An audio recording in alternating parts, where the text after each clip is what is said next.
Well, I'm Chuck Conley. Some of you I know, some of you I don't know. Actually, many of you I don't know. But I think what I wanted to cover today, realistically, is kind of share some thoughts with you. I've been on the board for 16 years. I've been on district or region staff. We call it different things at different times. And I'm actually a practitioner. I'm a senior director at NOV and supply chain management. So what I wanted to kind of do is we talked about this presenting is I wanted to go over some topics with you and share some thoughts.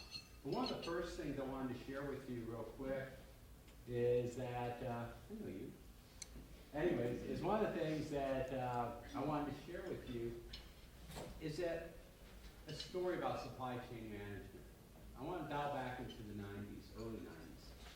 And I worked for a vice president of materials. And I just came onto his group. And his comment was he felt his big accomplishment for the year was getting the CEO to be able to spell supply chain management. Now, our CEO is very, very smart, so I don't mean this in any way derogatory, but the thing was that realizing that supply chain management is actually something important, something you should care about. It's just not cost. Now, let's face it, how many of you guys work in, what kind of functions do people have, you guys work in? Tell me. Speak up. Procurement. How many people in procurement? Okay, 3 or 4. How many in forecasting? Nobody. Well, 1. You're alone. No, I got forecasting too, so I'll stand by you. All right, how many in production planning or scheduling? Material planning. Logistics. Ah, there we go. Hey, you know we got a new certification coming up, right? Yeah. All right, we'll talk about that in a little bit. Let's see here. How many are in compliance? Ooh, impressive. Import, export, fun stuff. So if you look at it, we tend to look at supply chain a lot of times in terms of the function we're in or come from. But if you look at it, really supply chain is more than that. And that's what we're going to talk about today. So let's just start off with a moment and just kind of play a little game. Some of you have played with me before, but I think most of you have not. I want you to take, let's say, 3 minutes at your table, and I want you to come up with the weirdest, strangest supply chain you can think of. Strangest supply chain. So in other words, something you wouldn't necessarily think about as supply chain, but oh yeah, it's a supply chain. Go ahead. Clock starts now. Pressure's on. Yeah, you can't use name without using class. Organ donor? That's a good one. Collection? Collections. You've heard that one.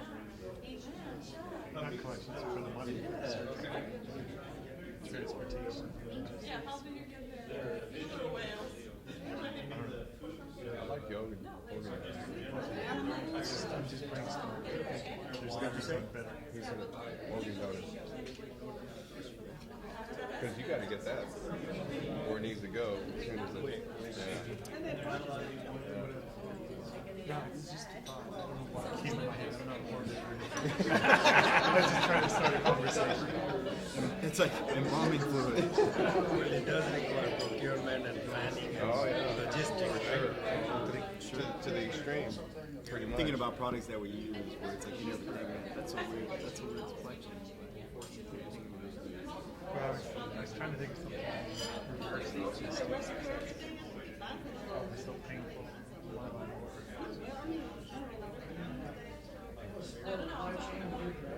You guys coming up with any? I think We had the best one right off the bat. You got the best one. Right here. never heard Right this here. one We got it. He said the weirdest. May not be the weirdest thing. You guys getting one?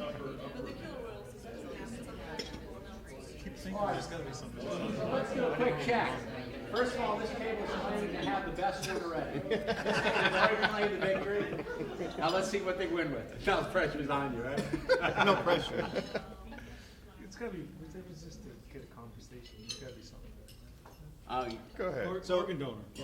What's that? Organ donor. Organ donors. Now, would that be a supply chain now?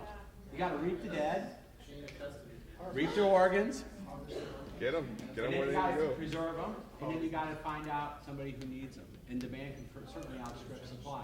Certainly an unusual supply chain, but wouldn't you agree, a very, very important supply chain? Yep. Especially if you need it.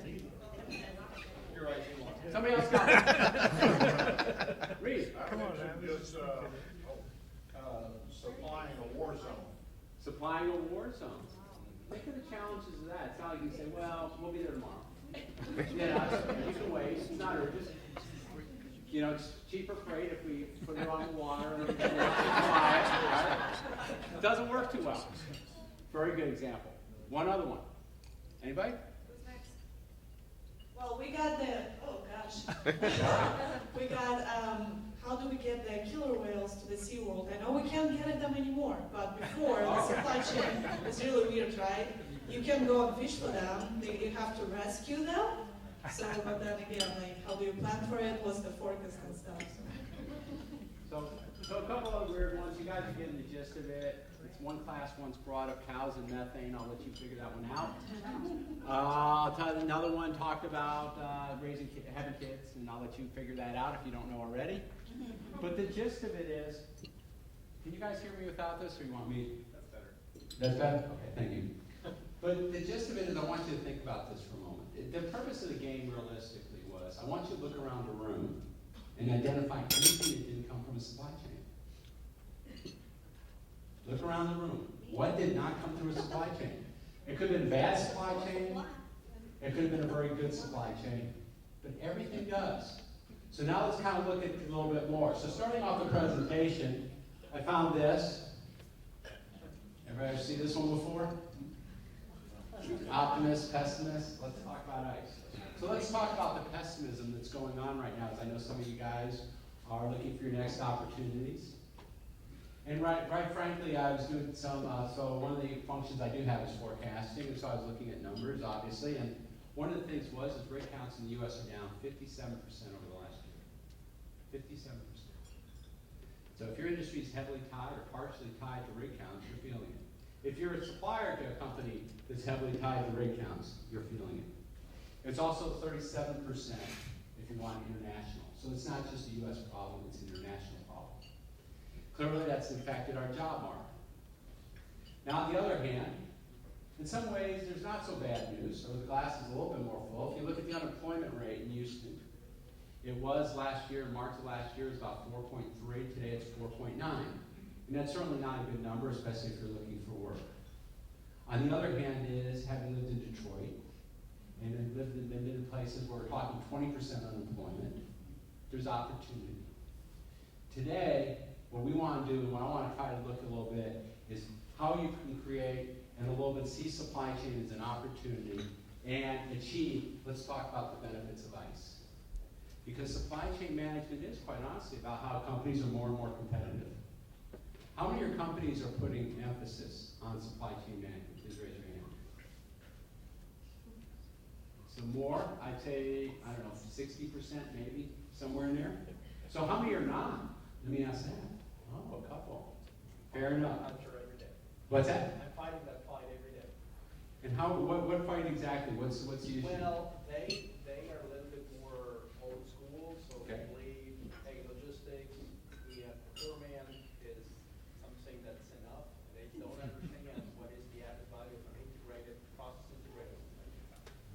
Excellent. Even a lot of companies that have supply chain management positions, they're not practicing the integration, they're just talking. So let's just kind of look at a couple concepts real quick, because that gets to the first part of supply chain management. So these, clearly you guys have seen this before, how do you win business, right? You may have seen different wording, but fundamentally, right? So here's a quick test, and I'm going to ask you a question in a moment, just kind of interesting. So for each one of your companies, or the company you work for, which one is number one? You can't have two, you can't have ties. Which one is number one?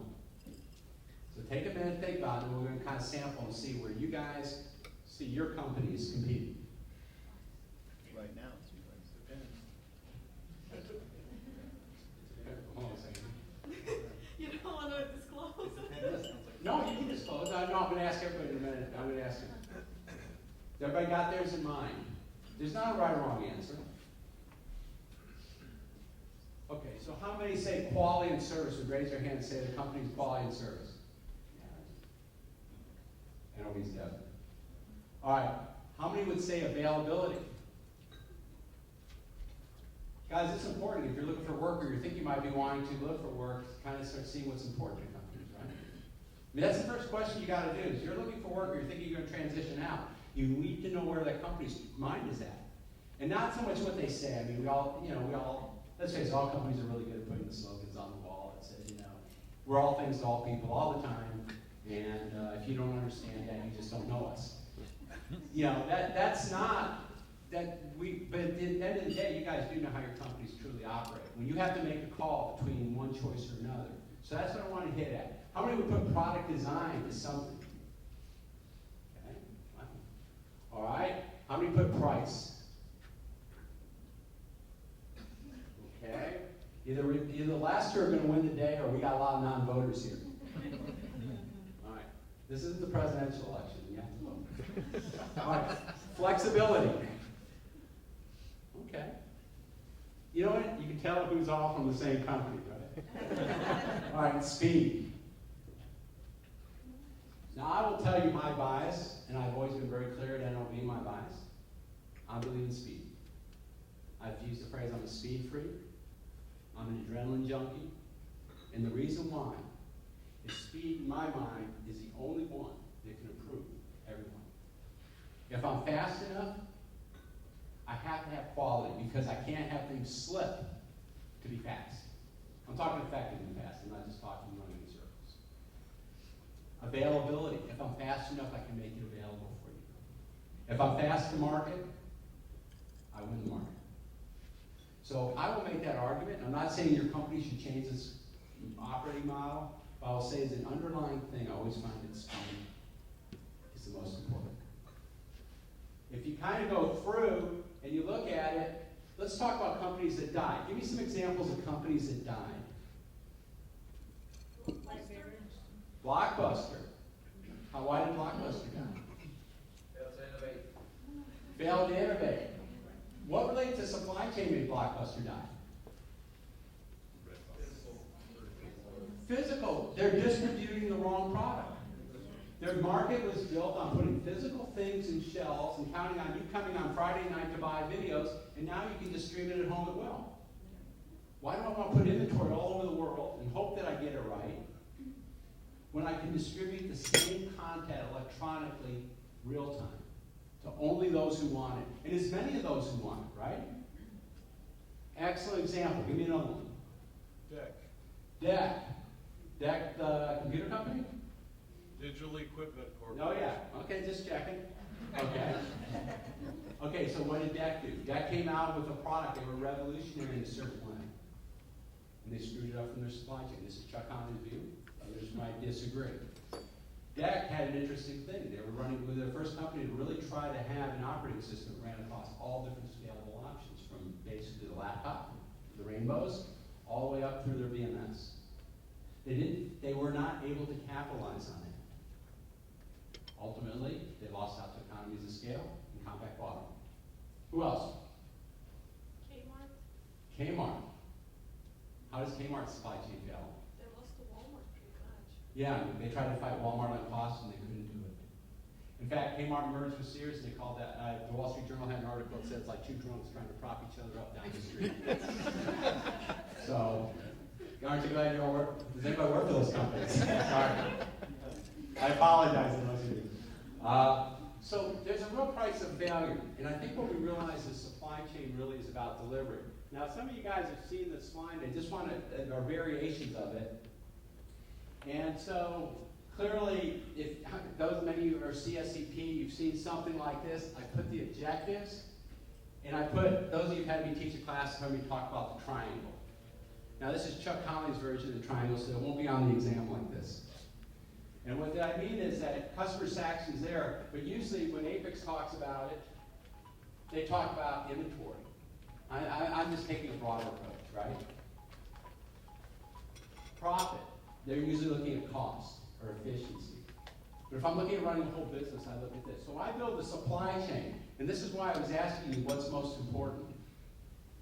If you don't know what's most important for your supply chain, then how do you develop the right supply chain to achieve that objective?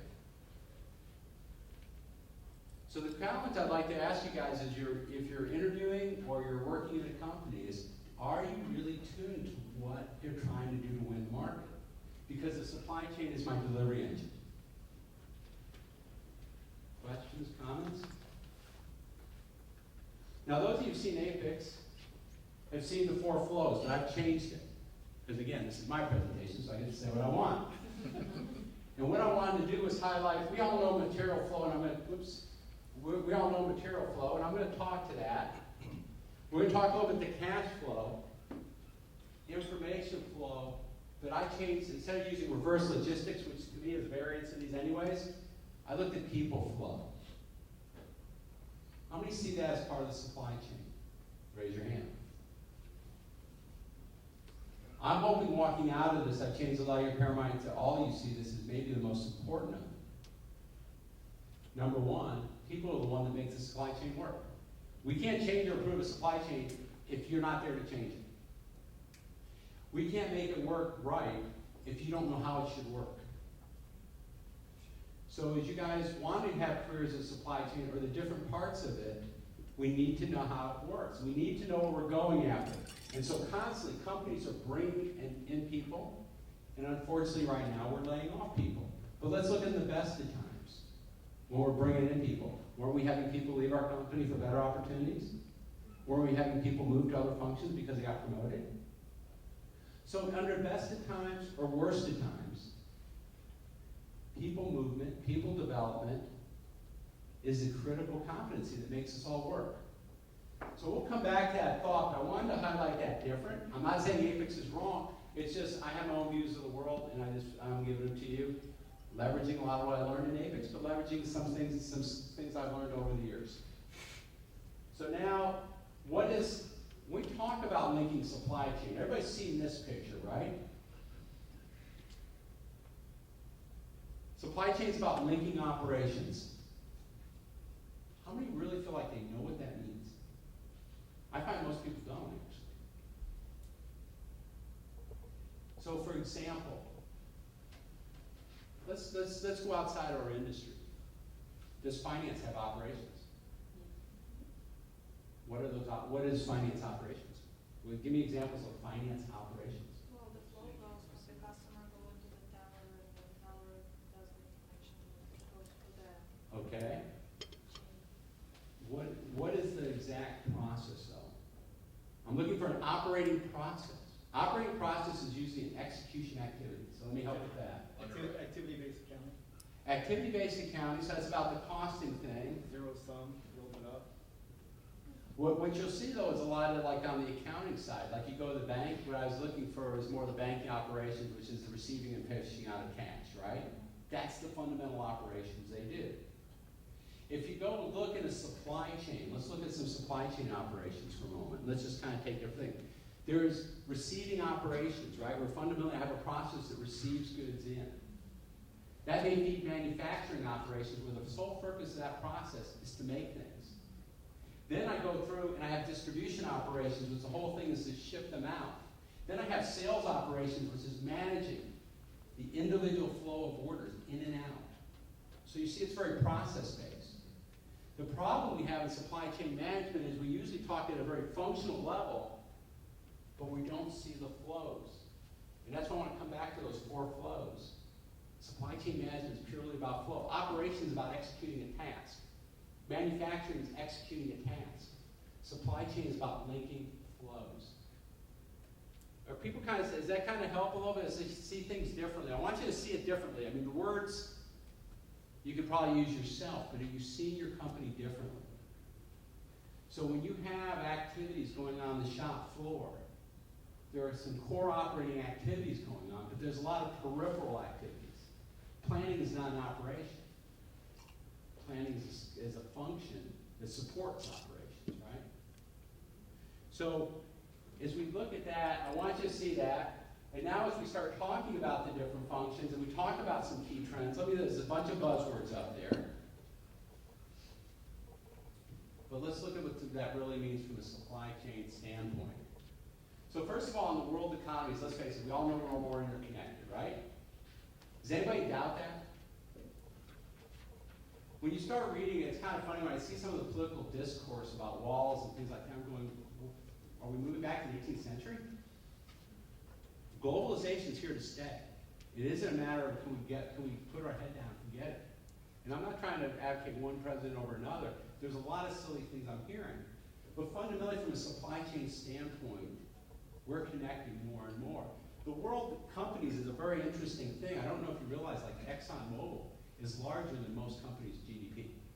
They make more in revenue than most countries in GDP. They were like 20% of what the United Kingdom makes. Exxon alone. So we're seeing more and more world companies. And what domination, what changes is that going to make? And continues to make? And let's face it, if a world company grows 10% and a medium company grows 10%, isn't the world company driving a bigger and bigger gulf between them and their competitor? So that's something with supply chain. You all have heard the argument, and what I'd say when we look at these topics, I could go through them all, and hit a couple other ones in a moment and relate to you. But you really, the thing I would encourage you, are you each functional experts in your area? How are you developing your functional expertise? Are you aware of some of these things? Some of you, I know you've read some. How many have really worked or understand the concept of intelligent supply chains? So let me give you an example. Let me give you a couple examples. Example 101 is kind of an offshoot. I went and had to get my driver's license. How many been to the driver's license, like off of Gueston, not too far from here? Well, a little bit. How long do you wait? 2 hours. 2 hours, right? Yeah. You go faster? Are you faster than her? Slower? You're slower. Right? No, I mean, mine was a couple hour wait. My wife was. But one of the things they did with technology, which was fascinating, and I was actually quite impressed. I was not impressed with most of it. This impressed me. Was they actually, you had a number, and on my cell phone I could hit the letter S, and it would tell me how they're progressing. So I went out and got gas. And I could put it and tell them when they get to number 50, because I was like number 200 or something ridiculous, it could pin me. It was letting me know, it would let me know push ways, telling me when I'm up. But I also could ask it. So, I was kind of bored, so I was hitting S a lot, But the gist of it is, think about that. That's part of more and more an intelligent supply chain, because I remember getting my son, who's now 21, sitting for 6 hours off another thing, getting his driver's license. We went a little late, I was like, no, I'll be fine. I'm going to have my coffee and going late. And I wound up sitting and sitting and sitting. No cues or nothing. You're just sitting there waiting and going, is this my number? So, again, look at this. I want you to look at your cell phone. How much information is pushed to you today on your cell phone? We are seeing more and more how many are seeing more and more requirements for describing your product? It's not enough to say it's part number X and here's a description that takes 50 characters. We have to have an HS code on it, right? Everybody know what HS code is? How many, so what's an HS code for those who don't speak the language? Right? So that's the way the government knows how to classify it. And they classify it so they can collect money from you, right? I mean, that's fundamentally what they're doing. So more and more, we have to describe our products. How many have to get material certs as part of their business? What are material certs for those who don't have to live in that world? I know we have to get them, so I'm asking what they are. Anybody? It's a certification that you are meeting certain requirements. Certain requirements, and there's explanations of what those are so that then it can also assess the material, and maybe it is. How many realize if you move a machine, move an equipment, piece of equipment, you actually have to get a license in many cases to move a machine, even within your own plant. Yeah, I've seen a lot of head nods. But those of you who don't are risking breaking a law in the United States. So there is a lot involved with understanding supply chain. And more it's about building the intelligence, because more and more we're integrating data and making it available real time. And so as we look at this, you guys have all, I'm sure, heard Amazon and their drones. You've all heard about now self-driving cars. What implications does that have on supply chain? I went to one of our LSPs, which is a freight forwarder. It was fascinating. We were actually watching a car, one of their cars, driving on Beltway to the airport. Not only that, they had full control of the car. Now the person was driving it. But they could shut the engine off. They could shut the engine off. I saw it back in to one of the terminals to unload. On a big screen TV, within an office, not far off of Beltway. I'm watching this happen. Imagine the power of that. They said if somebody stole it, which could be a real problem in that, they can lock the doors so that they can't get out, shut off the keys, call the cops, and have them pick it up. And some of you probably read related stories. I watched them have the ability to do this. So as we start looking at integrating technologies like that in our supply chain, the only way you guys can keep up and we can all keep growing and developing is by learning and applying these. I have responsibility for implementing the intelligent supply chain within my area. And it was funny, I was doing a presentation to all our plant managers, and my wife was going to Wisconsin. And what happened was, I got pinged from messages. It read my emails with her flight schedule, and Google told me that her flight was delayed in Chicago, and roughly when she'd be flying out next. And it gave me updates. It read my emails. Now, whether you like that or not, on the other hand, it was very powerful. I thought, okay, I know where she is. I know what's going on. She'd have to try to call me while she's trying to see if she can find an earlier flight. So all these things you're reading about, and we can go through more and more, is about enhancing your supply chain. And it's just going to keep getting more and more and more information available immediately. Comments, questions? Explain TSA. Yes, oh. Aren't they getting better? Aren't they getting more intelligent? I think I get through the lines faster. You mean No, them recommending getting global pre-check or getting clear or getting those other things, and then it's kind of like the airline clubs where they were exclusive and now everybody's in them, so they're not as exclusive. But explain why TSA is just a matter of volume. We need more people doing this now, as opposed to intelligence. I'm sorry, I didn't mean to. No, I don't have enough experience except for I know I just flew to Arizona and back, and I know I went through TSA pre-check and it was great. Yeah. I didn't have to yank my computer out. I didn't have to take off my shoes. I didn't get naked. You know, it was all kind of once in a relief a lot of passengers, but so anyways. Now getting the financial flow, those of you who've heard me talk before, you know I am an extreme bigot as far as, and it's not because I have an accounting background. Its reality is, if you want to become an executive and grow your career, you got to talk financials. I did a presentation for the president and staff, and I kind of made a joke, and I got a lot of groans. I could see they didn't like the joke, but so be it. And the joke was basically this: is you guys all thought you became executives, but now you're all accountants. And it was true.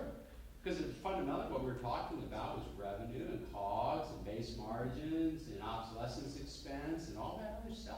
It had nothing to do with, here's the greatest new tool that's going to go down the hole and revolutionize the business. It was about money. So when you look at it, in many companies, how many look at financials at all? If you're looking for work, this is very powerful again to look and see if the company's in trouble, you can go hire for something, maybe not that one. But related to this is COGS can be 60 to 80% of revenue. It's even can be 90%. So think about that. You go make $100, 80% of the cost is in COGS. Who drives COGS? Supply chain management. Manufacturing builds it, but supply chain links it all up to drive COGS because I also got my logistics costs built in there, right? So the more you understand the flow, money flow, material flow, now money flow, the more you enhance your career. Inventory. Not uncommon to see that 20 to 30% of assets on the balance sheet. So I take all this money from investors in the bank and then I go spend it on inventory. What becomes COGS? Where does COGS come from? Anybody see a CP better get this right or I'm taking it back. Finished goods primarily. It's primarily inventory. So fundamentally, one of the weird things is from accounting, be careful saying it's accounting unless you can defend it, but it's true. Assets are fundamentally expenses for the most part waiting to happen. So everybody gets all excited, I got all these assets. No, you have all these expenses that are going to hit you at some point in time. The only one with cash is one of the exceptions. What's the expense for accounts receivable? Anybody? Don't we have allowance for doubtful accounts? It's an expense. Inventory, obsolescence. Plant, property, and equipment, depreciation.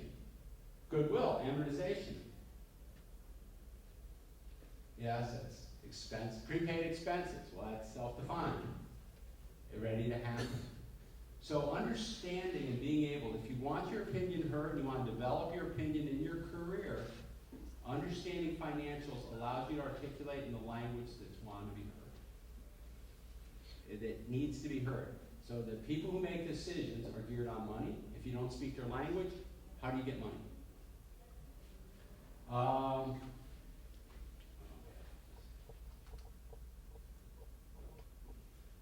Just realistically, this is an older chart, but the numbers still roughly hold out, so I can update it. But basically, is cost of goods sold. Here's some examples of companies. This is some years back. Look at net income percents. Now, let me show you power. In this base case here, this is illustrative. Again, how you can show and enhance your career and also tell management you're doing a good job is, in this example here, we have $100 in revenue, $70 in COGS, so my gross margin is $30, right? My SG&A, sales general administrator, basically selling expense and a bunch of other expenses, 25. I made $5 or 5%. Everybody good? So what happens if through smarter material management, you and buyers can drive a 1% reduction? Manufacturing, 1% reduction. Pick where your reduction comes from. That 1%, you see now it's $69, right? 31 gross margin, so we've added 3% to gross margin. Use the same SG&A, now we're at 6%. But you know what management sees? A 20% improvement in net income. You can get raised for that. You can get a promotion for that. You're king to your general manager, CEO, or president if you do that. Take that a step further. You drive a 5% reduction in COGS. Now, you see how that filters? $10. That's a 100% improvement in profits. See why I would say learn financials? When you can articulate that to your boss, when you can articulate and make that happen in the company, you're driving some real numbers. Who can do this? Supply chain management. You're the driver of COGS, you're the driver of inventory. You link the operations together. You need to be familiar, I just listed them. Different financial statements, here's some places you can go get them. All the public statements are free. It's amazing. I really encourage you, if you work for a public company, just go. There's usually a link called Investor Relations. It's all right there. You want to see what your competitors do? It's all right there. Everybody familiar with this? Information flow. This is becoming certainly big as we talked about the intelligent supply chain. And again, we see these technologies more and more coming into it. Are you conversant in them? Do you see how you could revolutionize or drive that cost reduction in your business? So I use the example of the freight forwarder, the GPS. Connecting our supply chain. Internet of Things. Everybody's heard Internet of Things, correct? Anybody really drawn what that picture means? Can you imagine every device in your house being connected to the internet? I think it's going to happen. What example is having your customers' internet connected to your internet to see that? Pardon me? Having your clients' internet connected to your company's internet. Oh, yeah. You are seeing that more and more and more. And more intelligent devices. I mean, you guys all know, I mean, I don't think I'm surprising anybody with how much information about you is being passed around as you carry this everywhere you go. They not only know the device, they know what website you hit, they know everything. Verizon, who I use, actually they had an issue about the super, what do they call it, the super, the thing they put down on your, I just blanked on it. You know when they put when you sign on to a website, they put a little piece of code on your to show you visited? Cookies. What? Cookies. They were putting super cookies on cell phones. They couldn't really be deleted. And they settled and all this.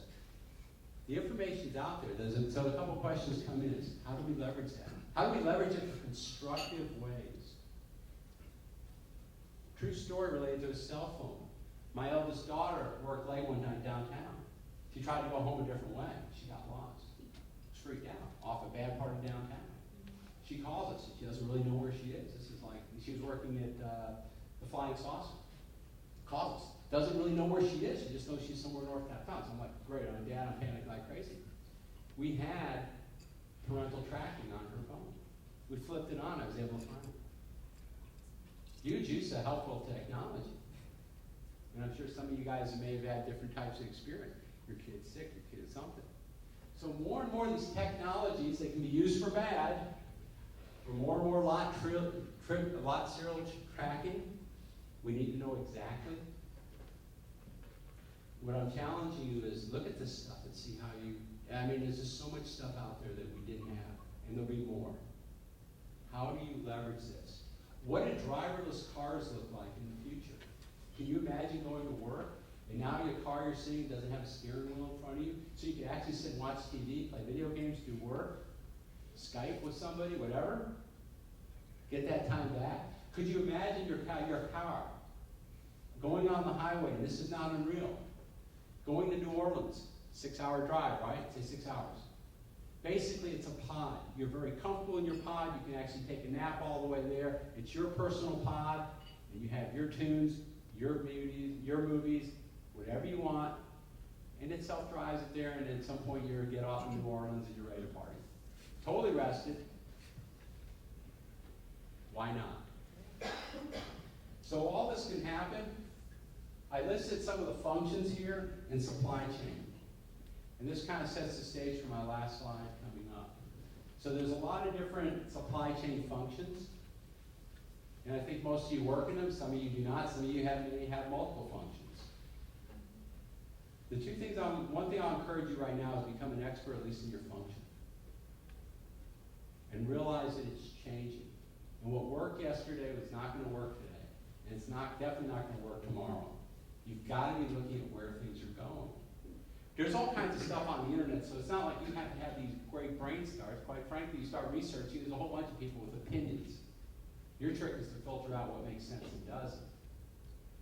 Related to this in your career, this is according to me. So, we have people here who represent, who help with career placement. I know we probably have some personnel people. So this is what I see as somebody who's talked to a lot of Apex people over the years. And also, based on being a hiring manager, no, I'm not hiring now, so don't look at my resume, is that number one is there is rapid change in each functional area. We don't pay the same way. We don't invoice the same way. We don't make things the same way. And we're going to make them differently tomorrow. So if nothing else, start off grounding that. It's amazing how much weakness, even though everybody's much more system literate than they've ever had, how what I see is a gap. And that is a lot of people don't understand the data underlying their applications. Having been somebody who's done data modeling, if I understand the data, I understand the business better than you could ever imagine.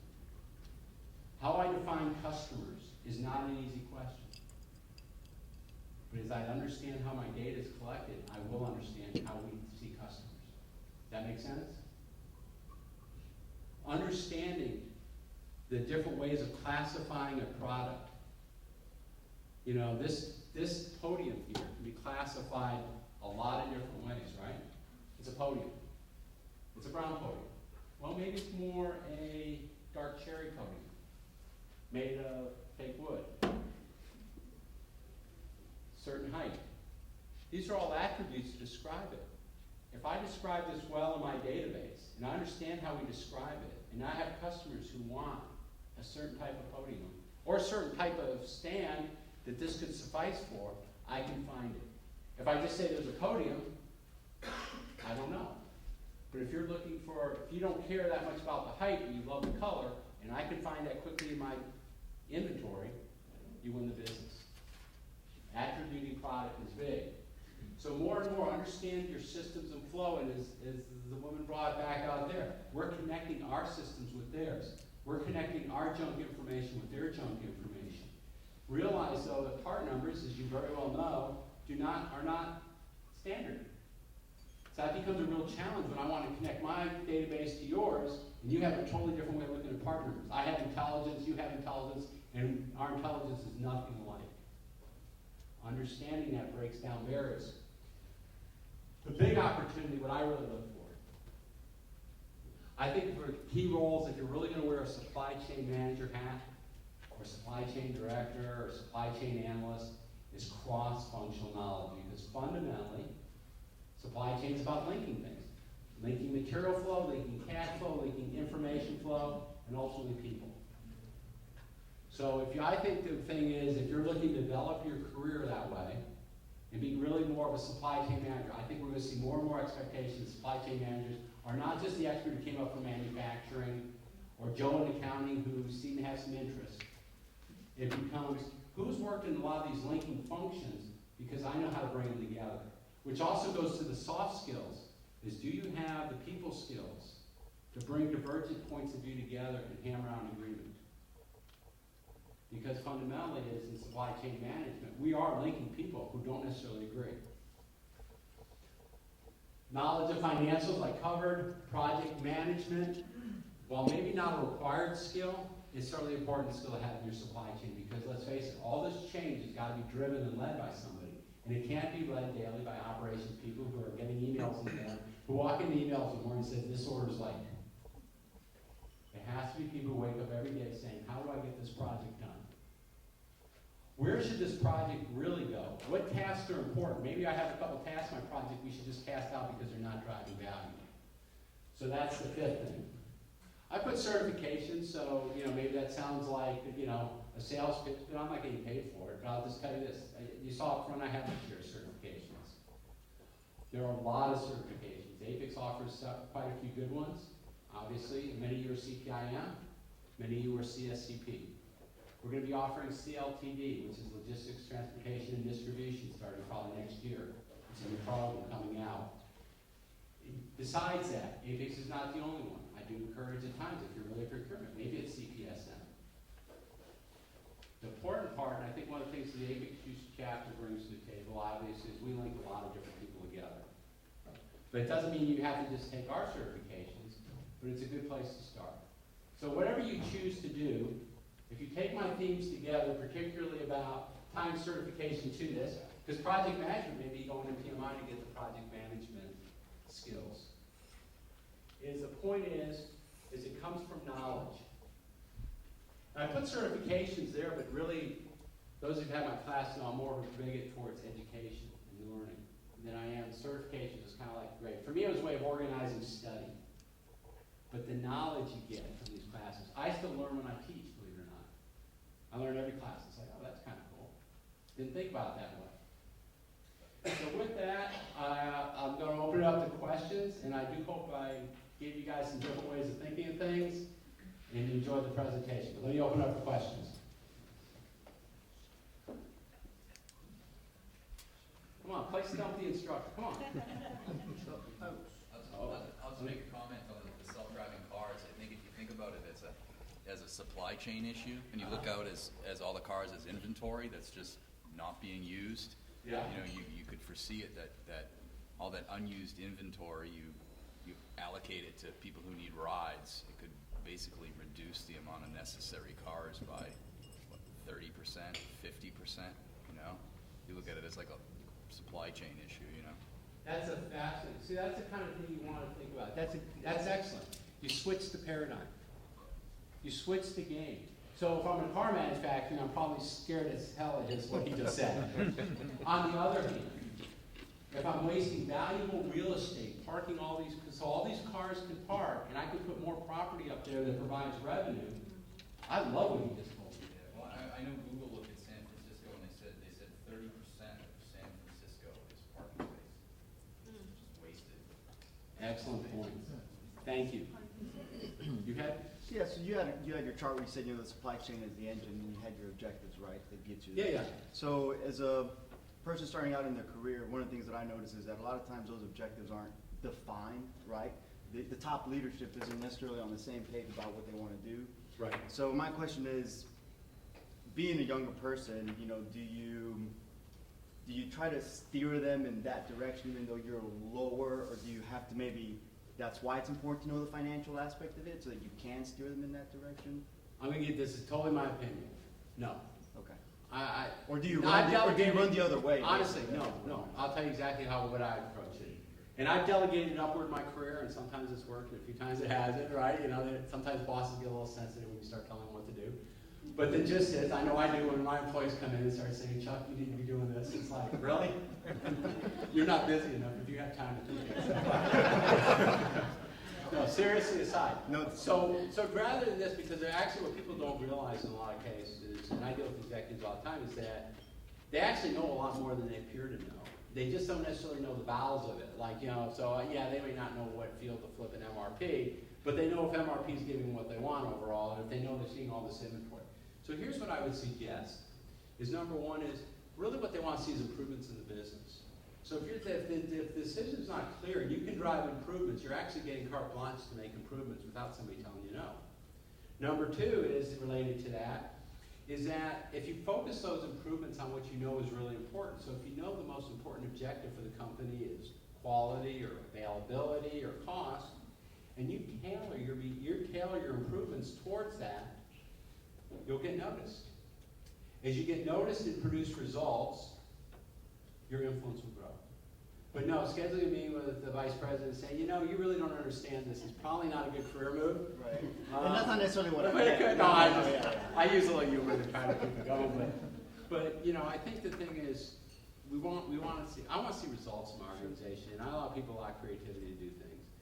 And I don't necessarily know all the answers, but if they're hitting it and they're improving the three things I showed up there: customer satisfaction, reducing assets, or improving profits, I'm probably not going to have a problem with anything they're doing.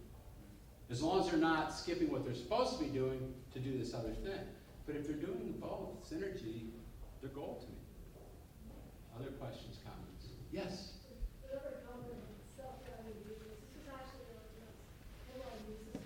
Oh. That they are starting to look at self-driving semis. And if you look at one of the most recent problems in that industry is the drivers running out of hours. Yes. That could transform, what you can do in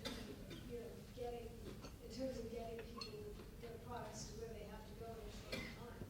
So she just made a great story too there. So that's very important for the supply chain. You just heard. Basically, if I'm a driver, I should be scared about that. Really? On the other hand, maybe if I'm a citizen driving down the road and I don't have a tired truck driver, and I don't have to deal with trucks, or my car is handling it for us. One of the things on the whole driver list, quite honestly, one of the questions that's going to come up is, somebody's going to get killed. But we'll neglect all the carnage we have every day on our highways by letting people drive themselves. And then how many have seen the person on the fast lane, going 40 miles an hour texting away? Now we driverless, some of that goes away. I mean, it has deterrence to keep the bumper from getting more than 10 feet away or something. That's what you want to think about. And what I was trying to highlight with those couple examples was all change involves winners and losers. There's no way around it. So trying to hide it is wrong. What you want to do is see it, and then you can manage it. So realistically, if I'm in the truck driving business, I'm going to drive this car, then the question is, how can I help those people redeploy into something better? Now, some will say, oh, absolutely not, these don't work, and I'll never, I'm a driver, and I'll always be a driver, and this is the only way it works. They'll take that risk. It may not be win-win fully. It may be, at the end of the day, I can't redeploy them all. But what you want to think about is your kind of key thing in your career is, when these changes, and you hear these, there are always winners and losers. People start going, well, carbon emissions, if we start doing things about costing people money, it's going to cost jobs. No, it's not. It's going to create new jobs for people who can figure out how to reduce carbon emissions. Jobs will change. When I entered the county, we had data entry clerks. They thought they were secure for life. They were the first ones using computers. Used to hand my stuff to them, they'd key it in for me. I don't know any data entry people, I've known for a long time now. So you gotta realize the change. Just a quick comment. First, Yeah. great presentation. Appreciate you sharing the vision. Sure, thanks. So some of the things I noticed on here is the importance of change management. So working for an IOC, I'm currently working on the challenges of integrated interface management. So it's all about the interfaces, all about the functional expertise you talked about. And the rules that I make when people come to the table is you might represent different functions, but when you come to this table, I want you to put a supply chain orientation approach. Put your supply chain hat on. Well, I'm not in supply chain, I'm in finance. You're in supply chain. Today, you're in supply chain. So I develop a supply chain orientation way of working. And so that I give them a simple story. Imagine a 4x4 100-meter relay team. Each one of the racers, one lap, world-class speed. As a team, 5th place. Why is that? That baton passing? Why else? What else? Maybe poor equipment, poor shoes, lack of communication, go on and on and on and on. As the first person in the leg, what is your role in the supply chain, in the race? What is your role when you're finished? Well, I'm going to stretch, I'm going to drink water, or whatever. What about cheering on the next guy? What about, what's the ultimate goal as a team? It's to win. What do you do after you win? Or after you're in 5th place? You sit down and either A, figure out a way so 2nd place doesn't catch you, or B, figure out how to get to 5th place, to 1st place, and sustain that. So everything you shared is spot on.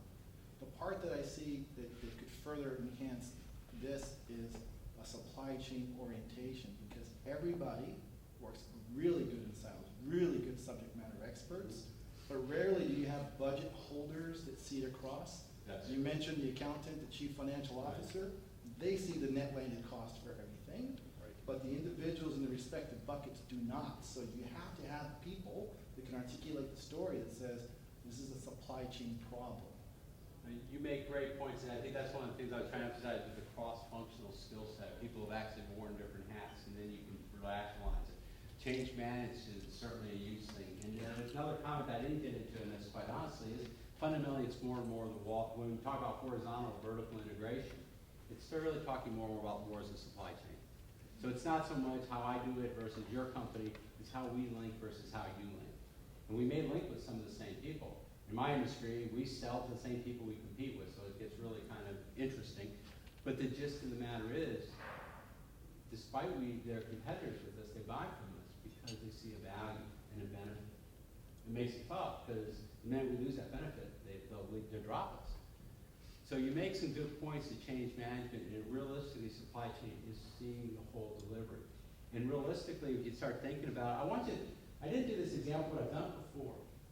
How long does it take to make a can of Coke? Can of Coke? 2 seconds. 2 seconds. Longer.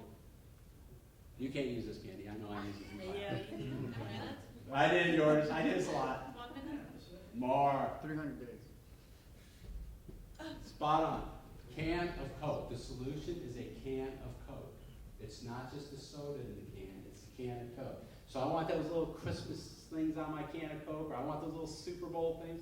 I got to make sure I have enough cans, which means I got mine enough stuff. The supply chain begins from extraction to actual end consumption. Most of us just see a small part of it. In like an NOV, we stop at the operator, right? Operators, and there's, right? That all goes on there. We don't mind it, generally. We buy. We may buy raw steel from the mills, or we may buy it from a distributor. So we're in the middle of it. And actually, most of you guys are in a small part. And so no matter how you look, you're only seeing part of your real-world supply chain. And so realistically, is one of the big themes comes in to see further down. In SCORE, they talk about 2 levels back, 2 levels forward. But the reality is most supply chains are not more than 2 levels forward and 2 levels back. But that's a starting point. And if you're not seeing even 1 level back, that's a big improvement. Yes, sir. Thanks, this has been great. I'm wondering if there's a resource for case studies on particular industries or something like that you can get at. I don't know if Apex had that or it was. Apex publishes a lot through the Horizon, like if you remember, not the Horizon. Prices are low. They're really They have collecting their monthly. information. They have their monthly that's really upgraded a lot in terms of the articles.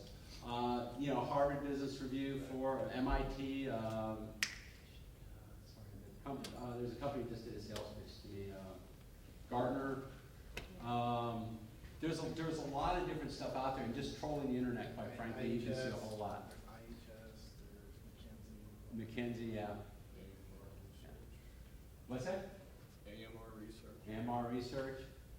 It's a whole bunch of people get paid to make things up. And the other this is. At some point, great presentation, at some point, you miss safety.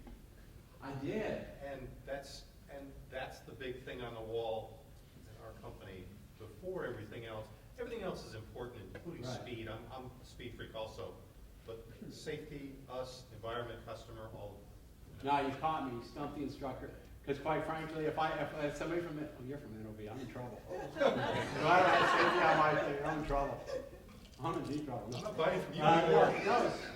No, seriously. I mean, safety actually, in a sense, is that's higher than quality for us. I mean, we blister on safety. I mean, we have metrics. Yeah, I don't want to get it on the slide. Guilty as charged. I have a question. Whoa. So I took your class, and I remember you used to always talk about speed, right? Right. That's like the big thing. And then you had, if you get the other ones first, then you end up being fast. So let's say you're at a or I think that's what you said. No, speed first. Speed drives everything. Speed drives everything, right? So your desire to get speed forces you to economize, efficiency, have quality, flexibility. So speed, the goal of speed, the only way you get to speed is by improving those other ones. So one of the issues that we're dealing with is like, we have speed issues and we have big time quality issues, right? Right. So to me, people ask me, and I'm in production planning, so I'm like, well, we try to plan it as best we can, but if we get to week 5 of a 6-week delivery and you have a quality issue, there goes your speed. Absolutely. So that's why I was asking, does that almost force you to say you need to slow down and focus on the quality part? I would say you don't necessarily need to slow down. What you need to do is figure out what it is that's causing the quality issue, because we would sometimes assume by going slower we're going to go better, but that's not true. And in fact, the matter is, if you look at lean philosophies, for example, speed actually enables quality, because let's say I'm working with Steve and I'm doing if I do the old lot size of 10, I do my 10, he's way over there, I toss him his 10, he eventually gets to me and says I screwed him up. If I get to a lean part and I'm giving one at a time, and the first time I give him a bad one, he goes, Chuck, stop. That fixes my quality. So actually speed can drive that, but you have to kind of set it up the right way. And I don't know how I'm doing time-wise. I'll go on forever if you're not careful. Especially I have a question about personnel. Yeah. You had mentioned that was a key role in the supply chain, and it is. But what I find is that we deal with people outside of supply chain who affect supply chain. So any recommendations as how to educate them, or what we should do to make them more educated to how important supply chain is and how it affects them? Yes, absolutely. The first thing is to understand the problem. Because realistically is what I find over the time is really if you don't understand somebody's problem, they're not going to listen to you about yours. And so, for example, what function particularly? Anywhere between accounting to engineering. Okay. So what you're trying to do is realistically, so what do accounts really want? They're trying to capture accurate costing, right? Mm-hmm. So the thing is, that's very important to you because that tells you how efficient or how efficiently you're running your operation. So the question is working back to them and saying, I'm trying to understand better how I am financially doing.